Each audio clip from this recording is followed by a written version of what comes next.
एक जंगल में एक बहुत खूबसूरत नदी बह रही थी और उस नदी के किनारे एक पेड़ था और उस पेड़ के ऊपर बंदर और बंदरिया दोनों रहते थे। दोनों पति पत्नी थी। नहीं होते बोलू सो थोड़ा ठेको लीधो के पति पत्नी में बंदर तो मतलब पति पत्नी थे दोनों। तो उन्होंने बहुत अच्छा तालमेल था। कभी दौड़ते तो नदी में छलांग लगा के नहा लेते, कभी झाड़ की टहनियां जो होती थी पेड़ पर उस पर चढ़ जाते और कूद के लगाते, इधर से दौड़ते इधर मस्ती करते। जो बहुत अच्छा मेल मिला इनके अंदर।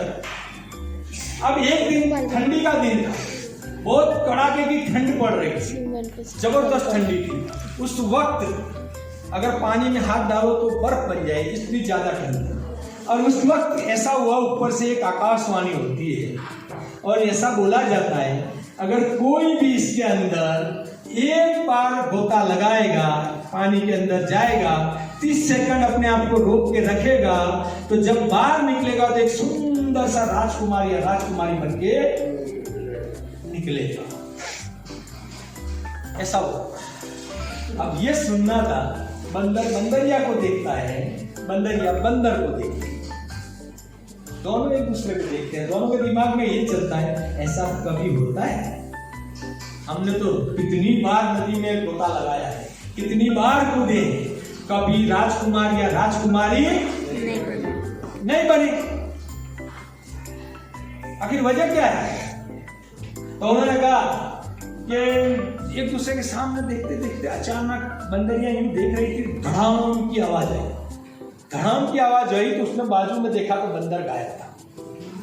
और जब नदी में देखा तो बंदर अंदर कूद गया था।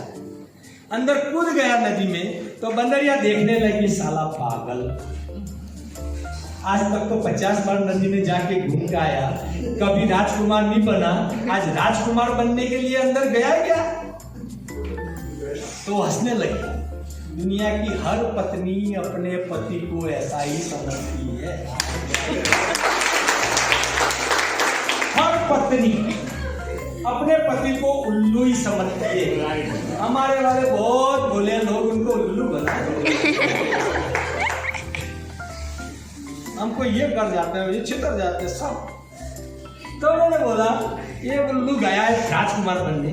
अब जैसे कूदा था 1 2 3 4 5 30 सेकंड बीत गए। अब 30 सेकंड बीत गए, उसकी नजर नदी में थी, मुस्कुराती देखती थी, बाहर निकले तब उसकी बात खुल गई। अब जैसे बाहर आने लगा ना तो काले काले बाल दिखने लगे।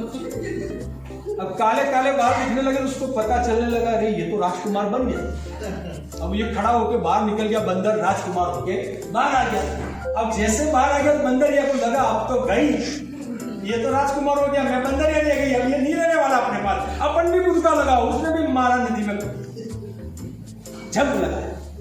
30 सेकंड बीते लेकिन वो राजकुमारी नहीं बनी। अब उसके पछतावे का कोई पार नहीं था।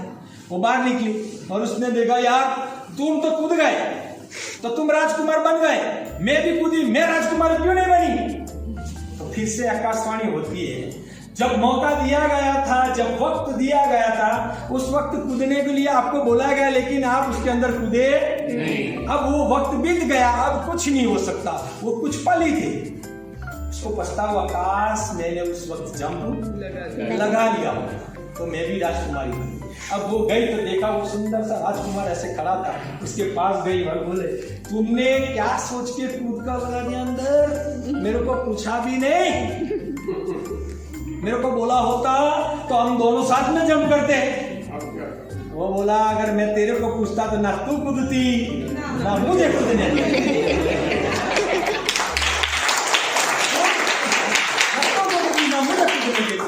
तो बोला वो तो ठीक है लेकिन आखिर तुमने सोचा था क्या? तो मैंने ये सोचा कि हम रोज इस नदी में जंप लगाते हैं, कभी राजकुमार नहीं बने, लेकिन आज स्पेशल आकाशवाणी हुई है, ऊपर से किसी ने कहा है तो कुछ तो होगा। लाओ मैं एक बार इसके अंदर जंप लगा के तो देखता हूं, अगर बन गया तो राजकुमार तो बल्ले बल्ले है, नहीं तो अपन बंदर तो है ही। बंदर में से और कोई कुछ होने वाला नहीं। मैंने ये जंप करके उसके अंदर जंप लगा दिया तो ये राजकुमार बन गया। सर आरसीएम का भी जो प्लान है आपके सामने इस तरह, अगर कोई बोल रहा है कि आप इसको करोगे तो करोड़पति बन सकते हो, अरबपति बन सकते हो, पैसा कमा सकते हो। तो आप एक बार जंप लगा के तो देखो, अगर सक्सेस हो गए तो बल्ले बल्ले हो जाएगी, नहीं होते तो जो हो उसमें से कहाँ कम होने वाले क्या नहीं।